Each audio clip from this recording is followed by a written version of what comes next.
हाँ जी बच्चे, देखिए नेशनल इनकम के हम दो मेथड्स के थ्रू नेशनल इनकम को कंप्यूट करना सीख चुके हैं।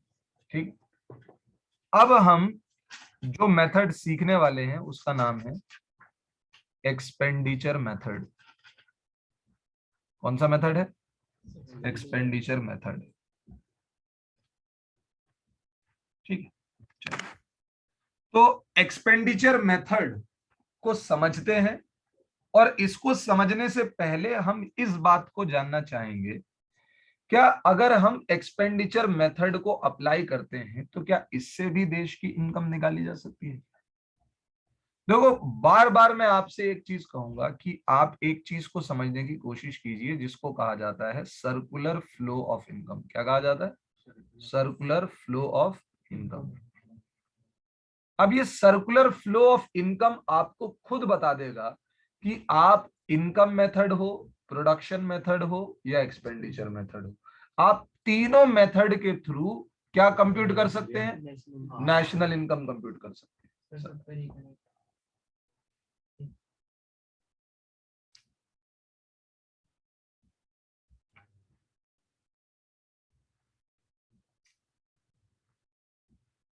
हम जानते हैं कि अगर देश में प्रोडक्शन होता है तो ही इनकम जनरेट होती है। क्या होती है? इनकम। क्योंकि अगर कोई गुड प्रोड्यूस कर रहा है तो उसको गुड प्रोड्यूस करने के लिए क्या चाहिए? Factors of production. क्या चाहिए? वो उन फैक्टर्स ऑफ प्रोडक्शन को यूज करके प्रोडक्शन करता है। जब वो गुड प्रोड्यूस करता है तो ही फैक्टर इनकम से जनरेट होती है। बताइए हमें। और जो लोग इनकम अर्न करते हैं वही लोग उस इनकम को क्या करते हैं? खर्च करते हैं। किन चीजों के ऊपर खर्च करते हैं? प्रोडक्शन के ऊपर खर्च करते हैं। बताइए हाँ है ना? ऐसा ही है या नहीं? और यही फ्लो घूमता रहता है। अब आप चाहें तो आप प्रोडक्शन की वैल्यू से इनकम कितनी अर्न हुई है वो भी निकाल सकते हैं। इनकम मेथड में से डायरेक्टली आप इनकम से ही नेशनल इनकम कंप्यूट कर रहे हैं। अब एक्सपेंडिचर मेथड की मदद से क्या होगा कि एक्सपेंडिचर मेथड आपको बताएगा कि आपने कितना पैसा production of goods and services पर खर्च किया। कितना पैसा आपने production of goods and services पर खर्च किया, यानी जो गुड्स एंड सर्विसेज प्रोड्यूस हुए उन्हीं को तो आपने खरीदा। बताइए हाँ या ना? अब वो गुड्स कैपिटल गुड्स भी हो सकते हैं और कंज्यूमर गुड्स भी हो सकते हैं। बताइए हाँ या ना? बताइए मुझे। अब जब आप एक्सपेंडिचर को कंप्यूट करेंगे तो आपको यह पता लग जाएगा कि देश में प्रोडक्शन कितना हुआ है, और जब आपको प्रोडक्शन पता लग जाएगा तो फिर आप उस प्रोडक्शन से क्या निकाल सकते हैं? इनकम निकाल सकते हैं। तो ये तो एक बेटा एक सर्कुलर फ्लो है। समझ में आई बात? या नहीं? आप चाहें तो डायरेक्टली प्रोडक्शन की मदद से भी नेशनल इनकम को कंप्यूट कर सकते हैं, आप इनकम मेथड से भी कंप्यूट कर सकते हैं, और आप एक्सपेंडिचर मेथड से भी कंप्यूट कर सकते हैं। बात समझ आती है नहीं आती? समझेगी? देश में प्रोडक्शन होता है तो ही इनकम जनरेट होती है, और जब लोग इनकम अर्न करते हैं तभी उस पैसे को एक्सपेंडिचर के थ्रू क्या करते हैं? उन्हीं गुड्स पर खर्च करते हैं। समझ आई बात या नहीं?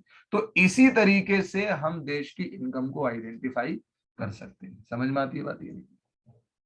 अच्छा, अब मैं आपसे एक सवाल पूछता हूं, क्या एक्सपेंडिचर मेथड, एक्सपेंडिचर मेथड आप लोगों की हेल्प करेगा नेशनल इनकम में? बिल्कुल करेगा सर। हम जितने भी एक्सपेंडिचर्स इकोनॉमी में हो रहे हैं सबको जोड़ देंगे, और अगर हम हर तरीके के एक्सपेंडिचर को, इकोनॉमी में होने वाले एक्सपेंडिचर को जोड़ देंगे तो हमें किसकी वैल्यू पता लगेगी?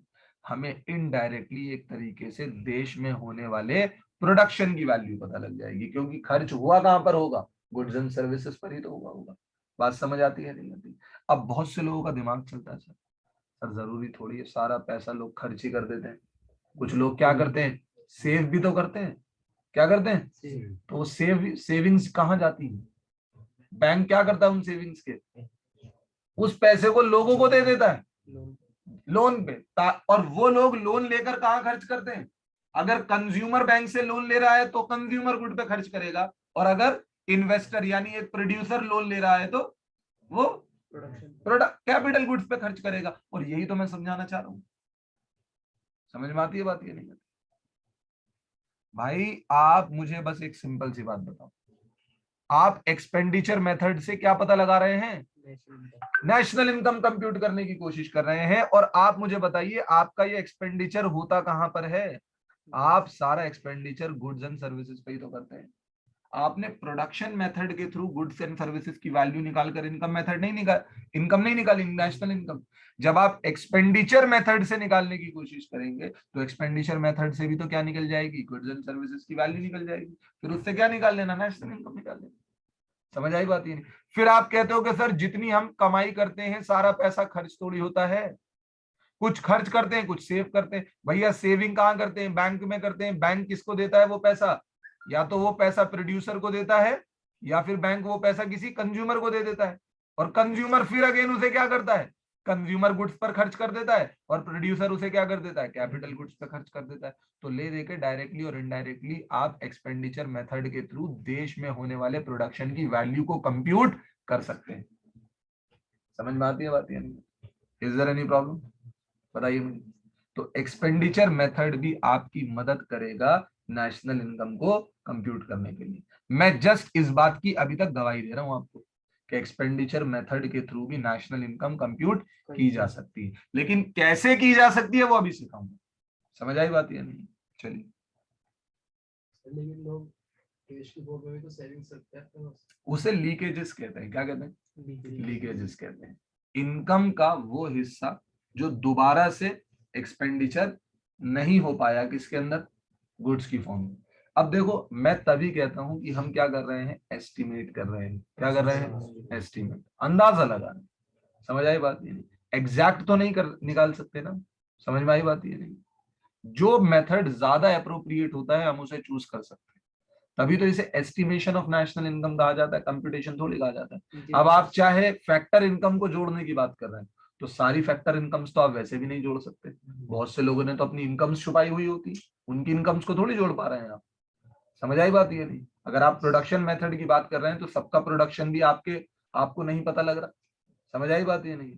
कुछ ही प्रतिशत लोग ऐसे हैं जो देश की नेशनल इनकम के अंदर कंट्रीब्यूट कर रहे हैं, क्योंकि वही लोग क्या कर रहे हैं? सरकार को रिटर्न भर रहे हैं। सरकार के पास सेल्स की डिटेल जा रही है, स्टॉक की डिटेल जा रही है, तो सरकार उसके बेसिस पर अंदाजा लगाती है कि कितना प्रोडक्शन हुआ होगा। लेकिन जो लोग रिटर्न्स नहीं भर रहे हैं उनकी कहाँ चली जाएंगी? समझ आई बात? तो फ्लॉस तो हर मेथड में, चाहे आप हाँ जी प्रोडक्शन मेथड की बात कर लें, इनकम मेथड की बात कर लें या एक्सपेंडिचर मेथड की बात कर लें। नहीं अप्रोप्रिएट तो फैक्ट इनकम मेथड ही सबसे ज्यादा अप्रोप्रिएट रहता है हर तरीके से। लेकिन बात उस चीज की है ना कि आप किसके थ्रू नेशनल इनकम डेटा किसके थ्रू ज्यादा कलेक्ट हो सकता है।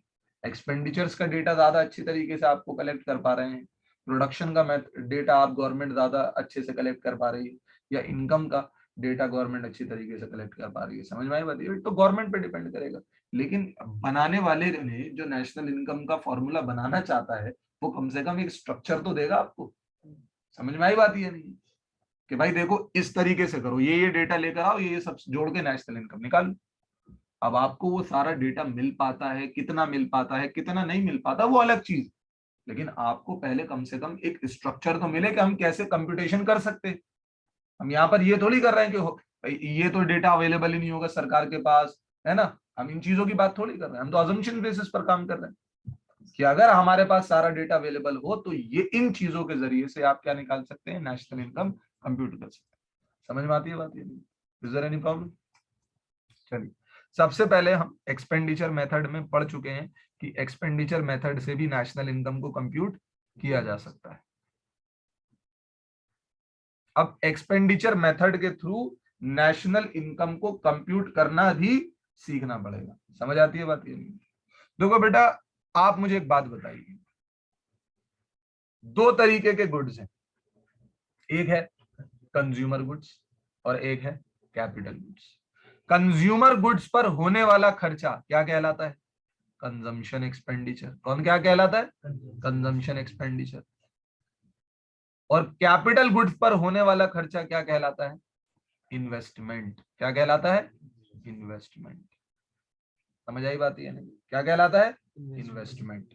अगर मैं कंजम्पशन एक्सपेंडिचर को और इन्वेस्टमेंट को जोड़ दूं तो इसका मतलब मैं टोटल एक्सपेंडिचर जोड़ लूंगा। क्या कर लूंगा? टोटल एक्सपेंडिचर जोड़ लूंगा। और जब मैं टोटल एक्सपेंडिचर को जोड़ लूंगा तो उससे मुझे क्या मिल जाएगा भाई? हाँ जी, उससे मुझे क्या मिल सकती है, नेशनल इनकम मिल सकती है। बताइए हाँ या ना, ऐसी बात है या नहीं? लेकिन चीजें इतनी आसान नहीं है। ये तो आपको मोटी मोटी बात बता दी गई कि एक्सपेंडिचर जो होगा वो क्या होगा, कंजम्पशन एक्सपेंडिचर होगा, और एक क्या होगा, इन्वेस्टमेंट एक्सपेंडिचर होगा। क्योंकि कंजम्पशन एक्सपेंडिचर हो रहे हैं कंज्यूमर गुड्स पर और इन्वेस्टमेंट एक्सपेंडिचर हो रहा है कैपिटल गुड्स पर। अल्टीमेटली आप चाहते तो यही है कि देश की प्रोडक्शन की वैल्यू पता कर ले। समझ आई बात? एक्सपेंडिचर्स के थ्रू आप चाहते क्या है कि जितने गुड्स एंड सर्विसेज प्रोड्यूस हो रहा है उनकी प्रोडक्शन की वैल्यू पता कर ले। जब वो पता हो जाएंगी तो निकाल लेंगे उससे नेशनल इनकम। इसीलिए आप एक्सपेंडिचर्स को जोड़ रहे हैं। तो अब आपने एक्सपेंडिचर्स को मोटे मोटे पार्ट में दो जगह डिवाइड किया कि भाई देखिए, आपकी इकोनॉमी में कंज्यूमर गुड्स अगर प्रोड्यूस होते हैं तो उनके ऊपर किया जाने वाला खर्चा कंजम्पशन एक्सपेंडिचर है, और अगर आपकी इकोनॉमी में कैपिटल गुड्स प्रोड्यूस होते हैं तो उनके ऊपर किया जाने वाला खर्चा इन्वेस्टमेंट। आप इन दोनों खर्चों को जोड़िए, आप देश की क्या निकाल सकते हैं, एक्सपेंडिचर्स निकाल सकते हैं देश के। तो आपको क्या, आपके देश के प्रोडक्शन की वैल्यू निकालने में आसानी हो जाएगी। ठीक है ना? ये तो हमने मोटी मोटी बात करी पहले कि आप कंजम्पशन एक्सपेंडिचर जोड़ लीजिए और इन्वेस्टमेंट जोड़ लीजिए। अब मैं कंजम्पशन एक्सपेंडिचर को छोटे छोटे टुकड़ों में डिवाइड करूंगा और इन्वेस्टमेंट को भी छोटे छोटे टुकड़ों में डिवाइड करूंगा। अब मैं आपसे सबसे पहले तो ये सवाल पूछता हूं कि कंजम्पशन एक्सपेंडिचर और इन्वेस्टमेंट करने वाले कौन कौन से ऐसे लोग हैं जो आपके देश में ये खर्चा कर रहे हैं? सर, कंजम्पशन एक्सपेंडिचर करने वाले जो लोग हैं वो हाउस होल्ड सेक्टर से आते हैं। कहां से आते हैं? हाउस होल्ड सेक्टर से आते हैं। पढ़ा है ना हमने sectors of economy. Sir, investment पर खर्चा करने वाले लोग प्रोड्यूसिंग सेक्टर से आते हैं। कहां से आते हैं? प्रोड्यूसिंग सेक्टर से आते हैं। और सर, और तो और बात ऐसी है कि एक सेक्टर हमारी इकोनॉमी में और है जिसे हम गवर्नमेंट सेक्टर कहते हैं। क्या कहते हैं? Government sector. समझ आई बात? ये नहीं, एक और सेक्टर हमारी इकोनॉमी में है गवर्नमेंट सेक्टर, जो कंजम्पशन एक्सपेंडिचर के लिए भी खर्चा करता है और इन्वेस्टमेंट पे भी खर्चा करता है। अगर मैं बात कंजम्पशन एक्सपेंडिचर की करूं तो बहुत से लोग ऐसे हैं जो खुद से क्या नहीं कर सकते, गुड्स एंड सर्विसेज कंज्यूम नहीं कर सकते। गवर्नमेंट उनको क्या देती है? गुड्स एंड सर्विसेज पर उनके बिहाफ पर खर्चा करती है। जैसे आपके स्कूल्स में मिड डे मील्स, क्या है? Mid day meals. ठीक है ना? बहुत से सरकारी स्कूलों के अंदर क्या बढ़ती है? Mid day meals. अच्छा, उन्हें कंज्यूम कौन कर रहे हैं? हाउस होल्ड सेक्टर के बंदे, लेकिन उनके बिहाफ पे खर्चा कौन कर रही है? गवर्नमेंट। इलेक्ट्रिसिटी आप कंज्यूम कर रहे हैं, कंज्यूम कौन कर रहा है? हाउस होल्ड सेक्टर, लेकिन खर्च कौन कर रहा है? गवर्नमेंट। कौन खर्च कर रहा है? गवर्नमेंट। इलेक्ट्रिसिटी का सब्सिडी देती है ना आपको। एलपीजी हम यूज कर रहे हैं, लेकिन हमारे बिहाफ पे खर्चा कौन कर रहा है? गवर्नमेंट। तो गवर्नमेंट माना कि कंज्यूमर नहीं है, माना कि गवर्नमेंट कंज्यूमर नहीं है, लेकिन कंजम्पशन एक्सपेंडिचर करने वाला सिर्फ हाउस होल्ड सेक्टर ही नहीं होता, उनके बिहाफ पर गवर्नमेंट भी होती। समझ में आई बात? बात करें हम किसकी? इन्वेस्टमेंट की। तो आपको क्या लगता है, क्या कैपिटल गुड्स खरीदने वाले, बिजनेसेस करने वाले सिर्फ प्राइवेट एंटरप्रेन्योर्स ही? बड़ी बड़ी इंडिया के अंदर कंपनीज है जो गवर्नमेंट चला रही है, यानी पब्लिक सेक्टर चला रहा है। समझ में आती है बात? ये नहीं आती? भेल, Bharat heavy electricals limited, ONGC, oil natural gas and corporation. समझ आई बात? ये नहीं, ये इतनी बड़ी बड़ी पब्लिक सेक्टर ऑर्गेनाइजेशन है, इनके अंदर किसका इन्वेस्टमेंट है? गवर्नमेंट की इन्वेस्टमेंट। तो इन्वेस्टमेंट करने वाले प्राइवेट एंटरप्रेन्योर्स नहीं है सिर्फ, कौन है? गवर्नमेंट भी। तो गवर्नमेंट सेक्टर का रोल इन दोनों तरह के खर्चों में आता है। समझ में आती है बात? ये नहीं आती? बताइए मुझे। गवर्नमेंट का रोल दोनों तरीके के खर्चों में आता है, यानी house hold sector consumption expenditure पर खर्च कर रहा है exclusively, producing sector investment sector पे खर्च कर रहा है एक्सक्लूसिवली, लेकिन गवर्नमेंट सेक्टर दोनों तरीके के एक्सपेंडिचर में क्या कर रहा है? कंट्रीब्यूट कर रहा है। तो अगर आपको एक्सपेंडिचर्स जोड़ने हैं तो हाउस होल्ड के जो कंजम्पशन एक्सपेंडिचर पर खर्चे हैं वो उन्हें जोड़िए, प्रोड्यूसिंग सेक्टर के जो इन्वेस्टमेंट पर खर्चे हैं उन्हें जोड़िए, लेकिन गवर्नमेंट के कंजम्पशन एक्सपेंडिचर के भी खर्चे हैं और इन्वेस्टमेंट के भी खर्चे हैं, तो उन्हें भी आपको जोड़ना पड़ेगा। बात समझ आती है नहीं आती? हाँ जी, समझ में आती है बात? ये नहीं आती? बेटा, मैंने आपको 4 सेक्टर्स पढ़ाए इकोनॉमी में, है ना? एक तो household sector, producing sector, government sector. इन 3 सेक्टर का रोल दिखा दिया मैंने आपको एक्सपेंडिचर मेथड। अच्छा, मुझे एक बात बताओ, मैं आपसे एक सवाल पूछना चाहता हूं, मुझे उसका जवाब दीजिए। क्या आप लोगों का इंटरेस्ट इस चीज में है कि आप देश के अंदर होने वाले एक्सपेंडिचर्स को कंप्यूट करें, या आपका लोगों का इंटरेस्ट इस चीज पर है कि ये एक्सपेंडिचर किन चीजों पर हो रहे हैं? गुड्स एंड सर्विसेज पे। हमें एक्सपेंडिचर जोड़ने में मजा नहीं आ रहा, हमें तो चाहिए कि कितनी इकोनॉमी में गुड्स एंड सर्विसेज प्रोड्यूस हो रहे हैं। समझ में आई बात? ये नहीं समझे कि नहीं समझे? हम एक्सपेंडिचर्स जोड़ना इंटरेस्टेड नहीं रखते, हम तो एक्सपेंडिचर्स को इसलिए जोड़ रहे हैं ताकि हमें अंदाजा हो सके कि इकोनॉमी में कितने तरीके के गुड्स एंड सर्विसेज प्रोड्यूस हो रहे हैं। हम उनकी वैल्यू निकालना चाहते हैं एक्सपेंडिचर्स के थ्रू, क्योंकि अगर देश में होने वाले प्रोडक्शन की वैल्यू निकालेंगे तो ही नेशनल इनकम कंप्यूट की जा सकती है। बताइए हाँ या ना, समझे कि नहीं समझे? अब सुनिए मेरी बात, बहुत से गुड्स ऐसे होते हैं, बहुत से गुड्स ऐसे होते हैं जो इकोनॉमी में प्रोड्यूस तो होते हैं, जो इकोनॉमी में प्रोड्यूस तो होते हैं, लेकिन ना ही उन पर खर्चा हाउस होल्ड सेक्टर कर पा रहा हमारे देश का, और ना ही उनके ऊपर खर्चा प्रोड्यूसिंग सेक्टर कर पा रहा हमारे देश का, और ना ही उनके ऊपर खर्चा गवर्नमेंट सेक्टर कर पा रही हमारे देश की। यानी sir goods and services produce हुए लेकिन उनके ऊपर खर्चा किसी भी सेक्टर ने नहीं किया। क्यों नहीं किया? क्योंकि वो एक्सपोर्ट हो गए। क्या हो गए? एक्सपोर्ट हो गए। क्या हो गए? एक्सपोर्ट। तो अब अगर आप एक्सपेंडिचर मेथड के थ्रू ये निकालने की कोशिश करें, एक्सपेंडिचर मेथड के थ्रू ये निकालने की कोशिश करें कि गुड्स एंड सर्विसेज कितने प्रोड्यूस्ड हुए हैं, मुझे वो पता लग जाए, तो ऐसा पॉसिबल नहीं हो पाएगा, क्योंकि जो गुड्स प्रोड्यूस होके एक्सपोर्ट हो गया उसे एक्सपेंडिचर मेथड से कहां से लेकर आओगे? तो इसका मतलब आपकी इकोनॉमी में कितने एक्सपेंडिचर हुए हैं उनको जोड़ने के साथ साथ आपको एक्सपोर्टेड गुड्स को भी क्या करना पड़ेगा? जोड़ना पड़ेगा। बहुत से लोगों को पता ही नहीं होता कि एक्सपेंडिचर मेथड में एक्सपोर्ट क्यों आने लग गया, जबकि एक्सपोर्ट तो किसी भी तरीके का एक्सपेंडिचर है ही नहीं। समझ आई? एक्सपोर्ट तो सेल है ना एक तरीके की। समझ में आती है बात? ये नहीं सर एक्सपोर्ट क्यों जोड़ने लग गए, असल में ऑब्जेक्टिव ही नहीं जानते कि एक्सपेंडिचर मेथड के थ्रू आप ये नहीं जानना चाह रहे कि एक्सपेंडिचर कितना है, आप ये जानना चाह रहे हैं कि ये एक्सपेंडिचर किन चीजों पे हुआ है? गुड्स एंड सर्विसेज पे, और मुझे उनकी वैल्यू चाहिए। आपके एक्सपेंडिचर्स ने आपको उन गुड्स एंड सर्विसेज की वैल्यू तो बता दी जो इस देश में प्रोड्यूस हुए और इसी देश में कंज्यूम या यूज हुए, लेकिन जो एक्सपोर्ट होगा उनकी वैल्यू तो पता ही नहीं लग सकती। बताइए हाँ या ना? तो इसके लिए आपको कंजम एक्सपेंडिचर्स के साथ साथ और क्या चीज जोड़नी पड़ जाती है? एक्सपोर्ट्स जोड़ने पड़ जाते हैं। क्या जोड़ने पड़ जाते हैं? एक्सपोर्ट्स।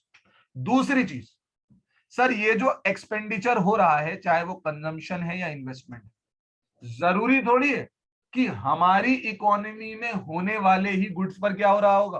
कंजम्पशन या इन्वेस्टमेंट हो रही होगी। कुछ गुड्स बाहर से इंपोर्टेड भी तो हो सकते हैं, क्या पता उनके ऊपर ये कंजम्पशन एक्सपेंडिचर हो रहा। कुछ मशीनरीज बाहर से इंपोर्टेड भी तो हो सकती है, क्या पता उनके ऊपर ये एक्सपेंडिचर हो रहा। तो एक्सपेंडिचर में आपने ऐसे एक्सपेंडिचर्स को भी जोड़ लिया जो आपके देश के अंदर प्रोड्यूस हुए ही नहीं, जो आपके देश के अंदर प्रोड्यूस हुए ही नहीं। तो उन एक्सपेंडिचर्स के थ्रू क्या आप देश के अंदर प्रोड्यूस होने वाले गुड्स एंड सर्विसेज की वैल्यू निकाल सकते हैं? क्या नहीं निकाल सकते। तो इसीलिए इंपोर्ट्स को क्या करना पड़ता है? माइनस करना। समझ आई बात? ये नहीं है तो मैंने आपको बता दिया, चौथे सेक्टर का रोल बता दिया यहाँ पर, वो कौन है? रेस्ट ऑफ द वर्ल्ड यानी फॉरेन सेक्टर। समझ आई बात? ये नहीं? बताइए मुझे, समझे कि नहीं समझे? अब मैं आपको एक्सपेंडिचर मेथड का फॉर्मूला समझाऊंगा, एक्सपेंडिचर मेथड का फॉर्मूला समझाऊंगा। पहले तो मैंने आपको दिखाया, देखो चारों सेक्टर का रोल एक्सपेंडिचर मेथड में। आगे देखिए एक्सपेंडिचर मेथड। हाँ जी, दो तरीके के खर्चे हैं। कौन कौन से खर्चे हैं? कंजम्पशन एक्सपेंडिचर और इन्वेस्टमेंट। तो कंजम्पशन एक्सपेंडिचर में सबसे पहले आएगा, आप यहां लिखेंगे private final consumption expenditure. Private final consumption expenditure, इसको डिनोट करते हैं सी से। किससे डिनोट करते हैं? सी से। समझ आती है बात? इसमें जोड़ दिया जाता है इन्वेस्टमेंट एक्सपेंडिचर। क्या जोड़ दिया जाता है? Investment expenditure.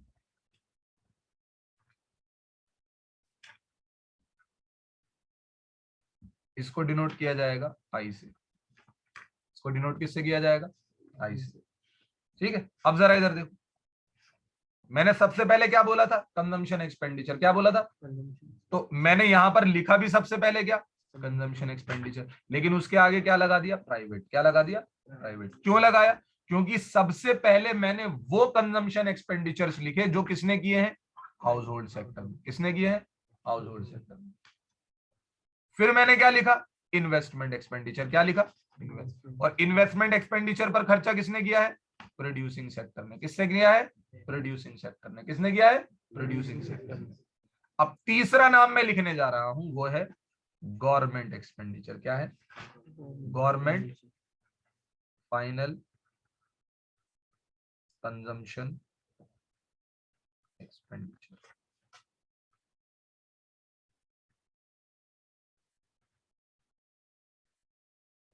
अब इसके अंदर तीसरा नाम किसका आ गया भाई, गवर्नमेंट सेक्टर का। किसका, गवर्नमेंट सेक्टर का। अब सुनिए बात को ध्यान से, प्राइवेट फाइनल कंजम्पशन एक्सपेंडिचर और गवर्नमेंट फाइनल कंजम्पशन एक्सपेंडिचर, ये दोनों के दोनों मिलकर, ये दोनों के दोनों मिलकर क्या बनाते हैं, कंजम्पशन एक्सपेंडिचर। क्या बनाते हैं, कंजम्पशन एक्सपेंडिचर। यानी कंज्यूमर गुड्स पर खर्चा एक तो हाउस होल्ड सेक्टर ने खुद किया और एक हाउस होल्ड सेक्टर के बिहाफ पर गवर्नमेंट ने किया। तो इन दोनों को अगर मैं ऐड कर दूं तो क्या बन जाएगा, कंजम्पशन एक्सपेंडिचर। और फिर मैंने क्या जोड़ा, इन्वेस्टमेंट एक्सपेंडिचर। अब इन्वेस्टमेंट एक्सपेंडिचर के अंदर प्रोड्यूसिंग सेक्टर की भी इन्वेस्टमेंट है और गवर्नमेंट सेक्टर की भी इन्वेस्टमेंट है। समझ में आई बात या नहीं है? तो ले देकर मैं आपसे ये कहूंगा, तीनों सेक्टर का रोल, तीनों सेक्टर का रोल इन तीनों तरीके के खर्चों में आ गया, नहीं आ गया? हाँ जी, ले देकर आपने कंजम्पशन एक्सपेंडिचर और इन्वेस्टमेंट एक्सपेंडिचर को जोड़ लिया है, नहीं जोड़ लिया, बताइए मुझे। एक तरीके से आपने क्या कर लिया, कंजम्पशन एक्सपेंडिचर और इन्वेस्टमेंट एक्सपेंडिचर को जोड़ लिया, नहीं जोड़ लिया। लेकिन इन एक्सपेंडिचर से, लेकिन इन एक्सपेंडिचर से आप उन गुड्स एंड सर्विसेज की वैल्यू तो निकाल सकते हैं जो आपके देश में प्रोड्यूस हुई और आपके ही देश में यूज या कंज्यूम हुई। लेकिन जो गुड्स एंड सर्विसेज आपके देश में प्रोड्यूस हुए, लेकिन वो ना ही गवर्नमेंट ने खरीदे, ना ही हाउस होल्ड ने खरीदे, ना ही प्रोड्यूसिंग सेक्टर ने खरीदे, वो किसी और देश में बिक गए, जाकर एक्सपोर्ट हो गए, तो मैं फिर कहूंगा मुझे एक्सपेंडिचर निकालने में इंटरेस्टेड नहीं हूं। मैं तो क्या निकालना चाहता हूं, हाँ जी, क्या कंप्यूट करना चाहता हूं, मैं तो नेशनल इनकम के लिए गुड्स एंड सर्विसेज की वैल्यू कंप्यूट करना चाहता हूं। तो अगर मैं एक्सपेंडिचर से वो चीज कंप्यूट नहीं कर पाया तो क्या हुआ भाई, कोई बात नहीं, क्या और जोड़ लेंगे, एक्सपोर्ट्स जोड़ लेंगे। क्या जोड़ लेंगे, एक्सपोर्ट्स जोड़ लेंगे।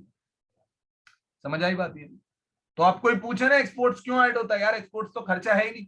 कोई बात नहीं भाई, मैं खर्च थोड़ी जोड़ रहा हूं, मैं तो एक्सपेंडिचर्स के थ्रू क्या निकालना चाहता था, देश में प्रोड्यूस होने वाले गुड्स एंड सर्विसेज की वैल्यू निकालना चाहता था, लेकिन नहीं निकाल पाया ना, तो एक्सपोर्ट्स को क्या करना पड़ा, जोड़ना पड़ा।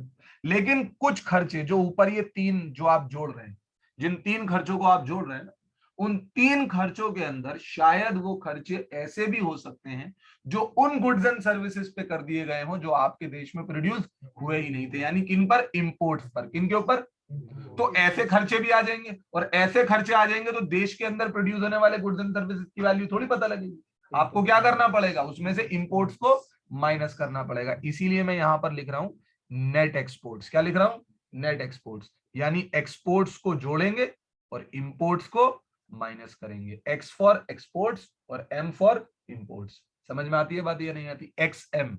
हाँ जी, यानी नेट एक्सपोर्ट्स का मतलब क्या हो गया, एक्सपोर्ट्स को जोड़ दिया और इंपोर्ट्स को माइनस कर दिया। मान लो सर एक्सपोर्ट्स ज्यादा है और इंपोर्ट्स कम है, तो दोनों आपस में एडजस्ट होने के बाद नेट एक्सपोर्ट्स लिखा जाएगा। क्या लिखा जाएगा, नेट एक्सपोर्ट्स, और उसे प्लस कर देंगे। लेकिन एक्सपोर्ट्स कम है और इंपोर्ट्स ज्यादा है, तो नेट क्या लिखा जाएगा, नेट इंपोर्ट्स। क्या लिखा जाएगा, नेट इंपोर्ट्स। और उस सिचुएशन में ये प्लस नहीं क्या होगा, माइनस होगा। समझ आई बात ये? सर ये चारों चीजें अगर मैं जोड़ दूं तो मेरे पास क्या कंप्यूट होकर आएगा, जैसे मैंने compensation of employees, operating surplus और मिक्स्ड इनकम को जोड़ा था, तो उसके पास मेरे पास एनडीपीएट-एफसी निकल कर आया था। जब मैंने वैल्यू एडेड का फॉर्मूला लगाया था तो मेरे पास जीडीपीएट-एमपी निकल कर आया था। ऐसी अगर मैं एक्सपेंडिचर मेथड को फॉर्मूला लगा रहा हूं तो इसके बाद मेरे पास क्या कंप्यूट होकर आएगा, the answer is GDP at MP. Answer is GDP@MP। Sir GDP@MP क्यों आएगा, क्योंकि पहले आप GDP@MP का मतलब समझिए। GDP@MP किसे कहते हैं, market value of goods and services produced with in the domestic territory, आया ना, with in the domestic territory.